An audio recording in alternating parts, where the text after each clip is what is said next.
So, we started topic 2, responsibility for legal frameworks, our next slide. Primarily, it depends on the size of the organization. In a large organization, a very large organization, they usually have a legal team that can pretty much have responsibility for legal frameworks. You know, the people that worry about job discrimination, people that worry about minimum wage requirements, vacation time, things like that. Anything that's mandated by law, most large organizations have legal teams. So it's not as important for HR specialists and managers to be the experts. In a medium organization, you don't always find that legal team. So usually HR has the first level of responsibility, and then the manager has the next level of responsibility.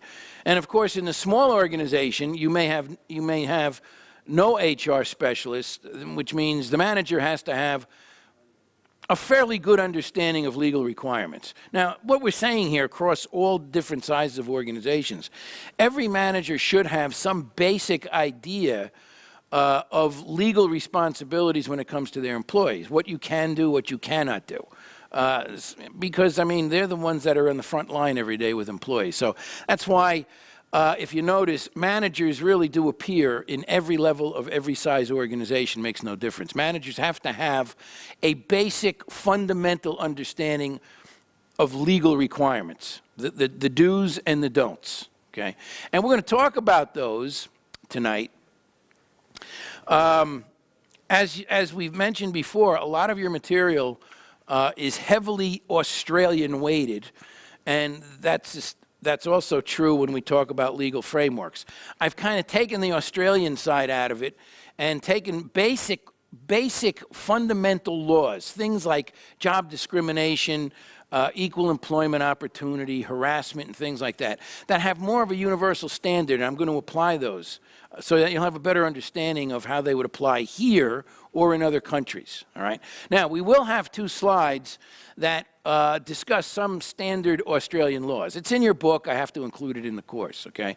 But I am not going to hold anyone accountable to understand Australian laws. It's not going to be part of your exam, okay? What I do want you to understand is the fundamental laws that regulate, employer-employee relationships, and those we will discuss. So, in an employment relationship, you have employees and you have contractors. Now, the difference is in the UAE, pretty much everybody that's employed here has a contract, okay? Would you agree? Yes, of course you'll agree. The difference is the fact that you have a contract doesn't make you a contractor. You're still an employee, you just have a work contract, okay? In other parts of the world, there is a distinct difference between an employee and a contractor. A contractor in the UAE would be like bringing in a consultant, okay? A consultant would be paid on a contract basis, meaning they're not an employee. Do they get paid benefits? No. So they're not an employee, okay? They're not under the direct control of the company. They're basically hired from the outside to come in and do a specific project and do that specific project within a specified period of time. That's the difference really between employee and contractor. So if you look, yes, employees have a contract of service. There is a legal agreement between the employer and the employee. As part of that, it's a written or an oral agreement. And most of the contractual terms between employees and their employer are enforceable by law, such as you have to be paid according to certain standards. They have to give you annual leave pay. They have to give you end of service pay. Those are all legal requirements in the UAE, which you find for an employee. But if an organization in the UAE brings in a contractor, meaning like a consultant, they don't have to provide them with all that. They don't pay them benefits. There's no end of service payment. There's no annual leave. Because why? Why isn't there any? Because they're not what? Employees. Good. See? Simple, isn't it? Yeah. Now, in the United States or some parts of Europe, it's pretty much the same thing. There's a distinct difference between an employee and a contractor. And a contractor has the same fundamental thing. Contractors are brought into employment situations where more consulting kind of work is needed. So the employer will make an agreement with a contractor. You will come in starting May 1st. You'll have a 6-month assignment. This is what we need you to complete during that time. Now, the other difference between employee and contractor, when a contractor comes in, they use their own materials. They have their own computer. They have their own software.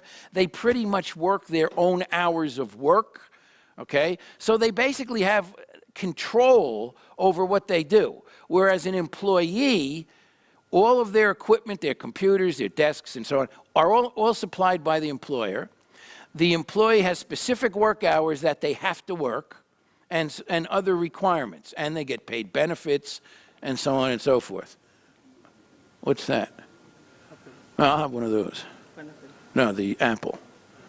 Wow, what service, huh? Usually I'm dying by the end of the evening. Tonight they're gonna kill me with kindness tonight. Anybody want some of this? There's 3 more here. Okay.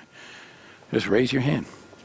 So, that's the main difference. So a contractor basically has no employment relationship, okay? They're not employees. And they contract specific services, and those services are contracted for a specific time frame. So unlike an employee who usually has continued employment, there's a distinct difference. Everybody understand that? Okay, good. It's easy enough. Now, 2 things we're going to look at here. One is employer obligations to employees, and then a couple slides later, I'm going to show you employee obligations to the employer. And I want you to spend special attention to this because there is a question on your exam about this. Okay, I'm giving you little hints already. Now again, class 4, when, at the end of class, I'm going to give you all the information you need for the exam, but I will point it out. When we get to a particular area that I know is on the exam, I'll let you know that. So, what obligations does an employer have to an employee? Well, number one, the most obvious, they have to pay wages in return for work. So, if you come into work, the expectation is you get paid. Does anyone work for free? No. Only when you're married you work for free. At home. But normally, no. So, in a marriage, yeah, it's a little different. Wives have to cook. Men have to do all the heavy lifting. So, but at work, the idea behind that is an old adage called a fair day's pay for a fair day's work. And that's what we're talking about here. So that's an expectation or an obligation of an employer to an employee. The next one is reimburse employees for business expenses. So in some levels, employees have to incur some level of business expenses for which they're entitled to reimbursement. What would that be? Like what? Anybody got an idea?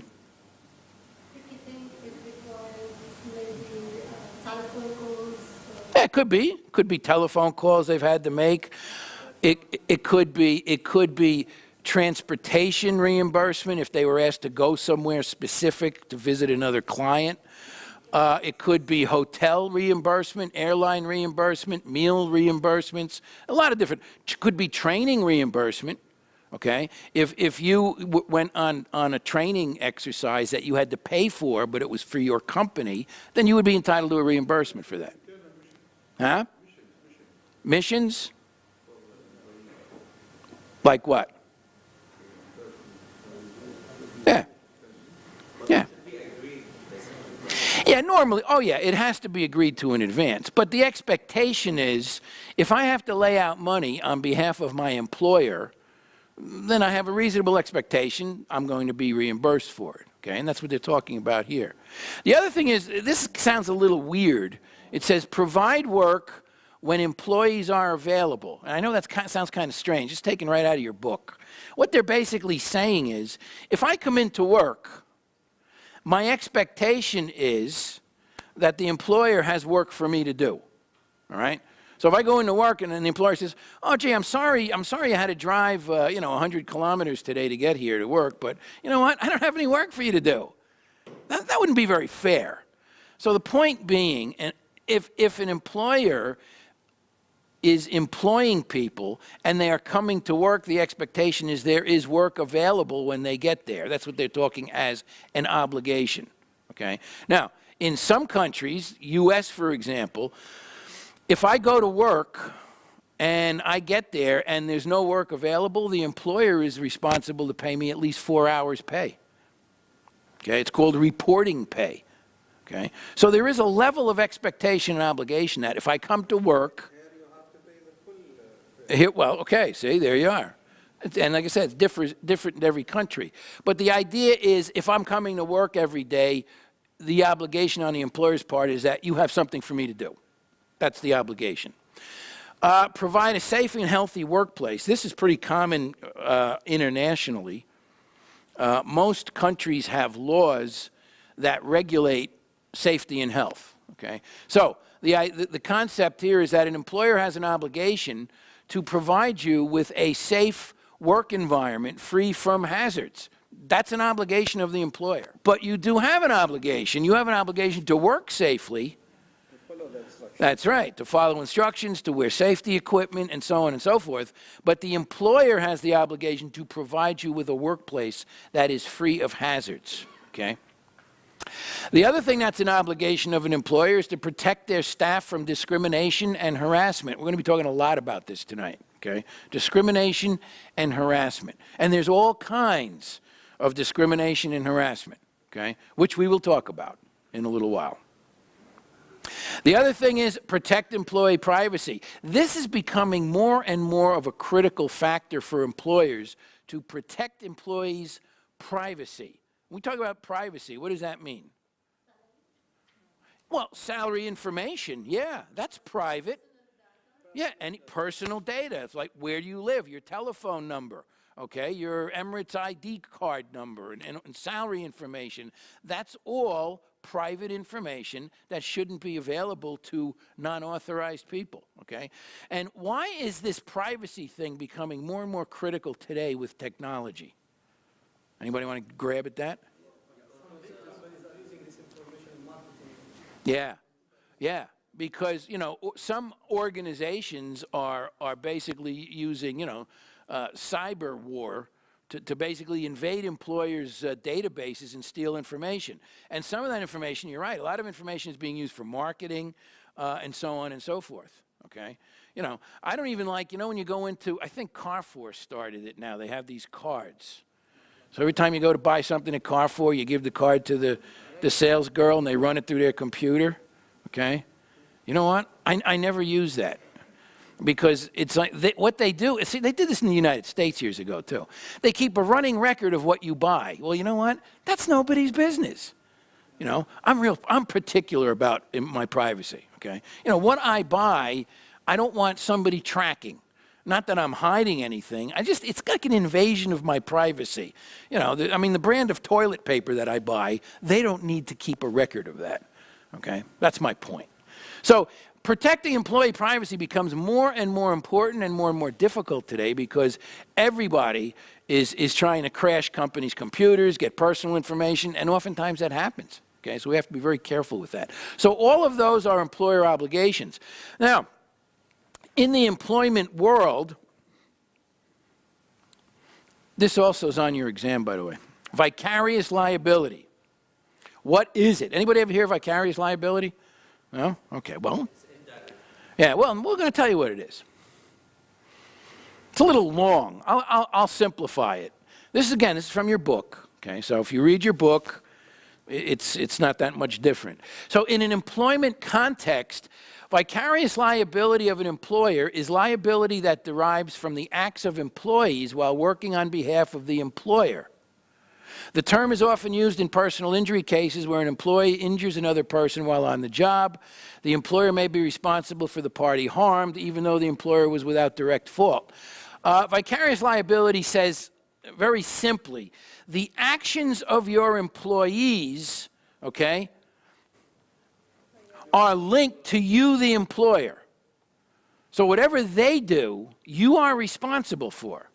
And where this becomes even more important, vicarious liability, where it has been used frequently, particularly in the United States, is in discrimination and harassment cases. So that if a manager harasses an employee, and when I say harasses, I'm talking about sexual harassment against a female, male manager, female employee, okay? Number one, who's responsible? Well, the manager is, okay? He's broken the law. But by vicarious liability, the employer is also responsible. So when you have managers, supervisors, and any people in authority particularly, okay, they are considered what we call legal agents of the company. Whatever they do is the same as if the employer is doing it, the company. Does that make sense? It's a linkage. So, does it mean that when Clinton had a problem, does it mean that U.S. has a... Clinton. Sorry, the country has got You mean when Clinton had his little thing with Monica Lewinsky? You know, that's an interesting question, and I'll tell you why. In the United States, they have a number of different laws that forbid workplace discrimination and harassment, okay? And so when the Congress wrote those laws, they applied to every employer in the United States except federal government. They exempted themselves. Yeah. No, it was a good question. It's a fair question. The problem is, though, without getting into a lot of details, Monica Lewinsky never filed a complaint that she was being harassed. That's the difference. See? Harassment only takes place when the action is unwanted. All right? You see what I'm saying? And harassment, let me take a sip. Harassment comes in many different forms. But normally, harassment has to be an unwanted activity or unwanted action that is directed against an employee, okay? Coworkers can harass each other. Managers can harass employees, okay? So harassment takes on a lot of different forms. And if you think of, here, let me put it, did they give me a pen tonight? No. They gave me a board of discrimination, okay? When I harass an employee, I am discriminating against that employee. Now, global standards for harassment usually are based on some what we call protected classes. So you can discriminate based on gender. You can discriminate based on age, okay? You can discriminate based on disability. You can discriminate based on what else? Anybody want to guess some more? Race? Religion? Race? And there's another one called ethnic origin and color. Okay?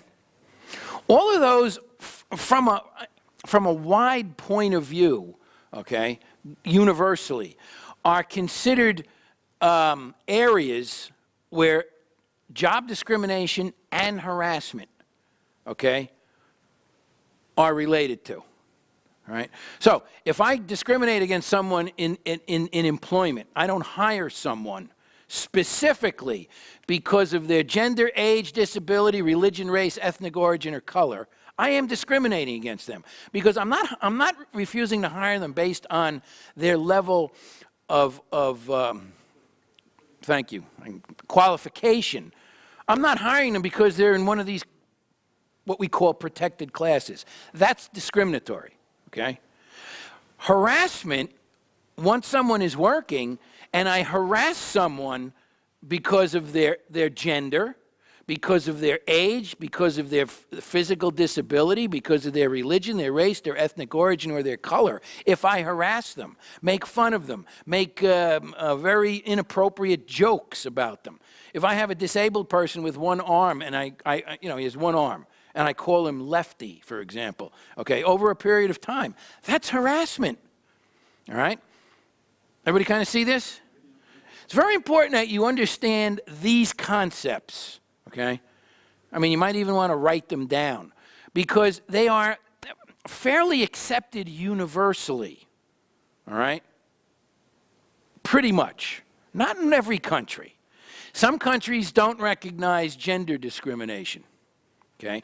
Or some countries don't recognize every form of gender discrimination. As an example, if I advertise for a job in the United States in the newspaper, and I put an ad in there, okay, I can only basically request a job applicant based on the essential job functions.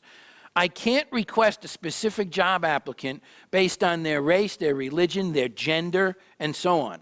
Now, in this country, it's not uncommon to find ads in the paper that'll say, looking for attractive female receptionist. Is that discriminatory in the UAE under the law? Under the law? No. No. But in many other countries, it would be considered discriminatory because you are basically using one of these protected classes as a criteria for your job. Now, that's not to say that you can't always avoid criteria for job, because in the United States, sometimes you can legally discriminate based on, let's say, age. As an example, airline pilots, air traffic controllers, okay, have to retire at age 55, and you cannot hire someone for a commercial airline or for an air traffic controller who is 55 or older. Under federal law, you are allowed to legally discriminate against people who are in that age group. What's the trade-off, though? Somebody said it. Safety, public safety. Does that mean that somebody who's 55 or older doesn't know how to be an air traffic controller or can't fly a jet? No. But what happens to people when they get up in those age groups? What do they start to lose besides their minds? Sight is one, yeah. Reaction time. They lose reaction time. I mean, that's a fact of life. That's a medically proven fact that as I get older, and my reaction time isn't as good as, today as it was 10 years ago. So because of that, there's a public safety factor there. So sometimes you can legally discriminate, but there's a very fine line where you can do that, okay? So in most cases, I can't hire people based on these factors. I can only consider knowledge, skill, and ability. Is that fair? Yeah, that's fair. So, some countries have variations of these laws, and as I said, they're not the same everywhere. Now, the fact that I can put an ad in the paper asking specifically for a man or a woman in a job in the UAE doesn't mean that the UAE has no discrimination laws against women, does it? No, it's just that the laws are defined a little differently. I can't harass a woman at work in the UAE, not unless I want to wind up going to jail pretty quick. So there are still discrimination laws, but they vary, okay? They vary in applicability, all right? That's what I'm trying to say. But the point being, if you look at globally, and again, I didn't want to pinpoint this specifically to Australia, all right? Globally, most countries look at harassment and look at discrimination based on these factors. Okay? And when we talk about job discrimination, most people think job discrimination only happens in the hiring process, all right? Right? Yeah, but actually there's 4 factors. Hiring is just one level of job discrimination. Once you're hired, you can also be discriminated against, not in the hiring process. How about training opportunities? Promotional opportunities, development opportunities. Okay? And termination. Can I use any of these factors when I'm going to terminate people? Yeah? No. Can I say, well, I'm just going to terminate the people that are 50 and over because we want to get rid of all these old guys? Or I'm going to lay off people. I have to lay off 10% of my workforce because of an economic downturn. You know what? I think we'll just lay off the black people and keep the white people. Okay? Is that discriminatory? Yeah. So, what's a legal termination? If you're having a layoff, okay? You have to justify pretty much why you're laying off each person. Well, and you can lay off the people that have the least seniority. That's fine. You can terminate people who maybe have the worst job performance. That's fine. Or I can terminate an entire department of people. As long as everybody's going, makes no difference. Out of the decision-making process. So, as managers, what we're basically saying, when you hire someone, when you promote someone, when you provide training for people, or when you're terminating people, you have to have the proper backup to support the reason why you're doing that. Why did I hire this person? Or why did I not hire this person? Well, I didn't hire this person because they didn't have the skill. Or I didn't hire this person because he didn't have the educational requirement. They may claim, I didn't get hired because I'm black. I didn't get hired because I'm female. No, you didn't get hired because you didn't have the qualifications. But you have to be able to support that argument from an employer's point of view. And that is the responsibility of the manager. Who does the hiring? Should HR do the hiring? Should the manager do the hiring?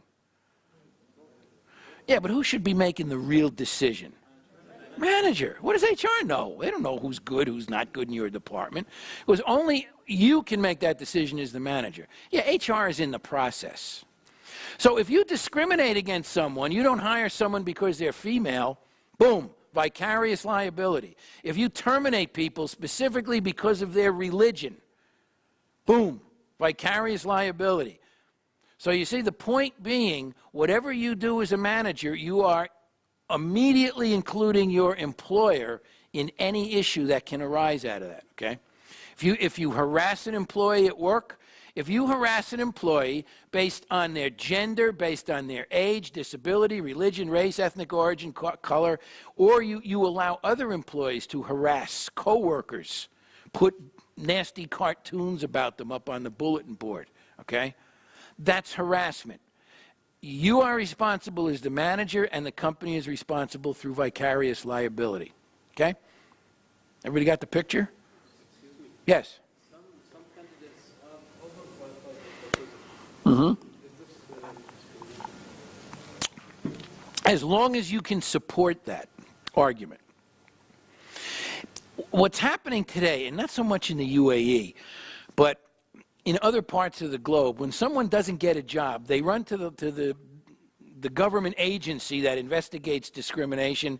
I didn't get hired because I'm black. I didn't get hired because of my religion. I didn't get hired because of my age. So if you don't hire someone because they're technically overqualified, that is a legitimate reason. All right? But you have to be able to support it. In other words, have the documentation to show, well, here's the people I interviewed. This is the level of person I wanted. This is the level of people that I didn't hire because they were overqualified. As long as you can support that, you're fine. The issue here is we no longer can make these decisions and not have any level of support to back it up. That's what I'm trying to tell you. Every decision you make as a manager today that it could impact you because of discrimination complaints, you have to be able to support those decisions. So anything to do with hiring, firing, promotion, and training, you have to be able to support it with documentation why you pick this group or this person and not this group or this person. Okay? So the job of managers is becoming much more complex. And you know, we live in what we call a litigious society. People love to sue. They love to sue their employers. I know people that make a living doing that. They go from job to job. They work for somebody for 6 months, they sue them for some kind of discrimination. Then they either win or lose that case and they move on to the next job, and they work there for 6 months and they do the same thing again. That's actually their job. Their job is suing their employer. Okay? And you can make a lot of money that way, too. Okay? We have it in America. Yeah, I'm sure. See, the teacher, they are not allowed to meet the children. So what they do, they make the teacher angry and he just harass the student. Then they go to the court. He gets 300 riyal or 100 riyal. See? That's called a litigious society. Everybody loves litigation. Litigation makes money. It's a shame, but that's the what. You know, this is the world we live in. All I can do is tell you from a universal point of view, you have to be aware of these things. This is all the legal frameworks you have to be aware of to protect yourself and protect your organizations. It's a two-way thing.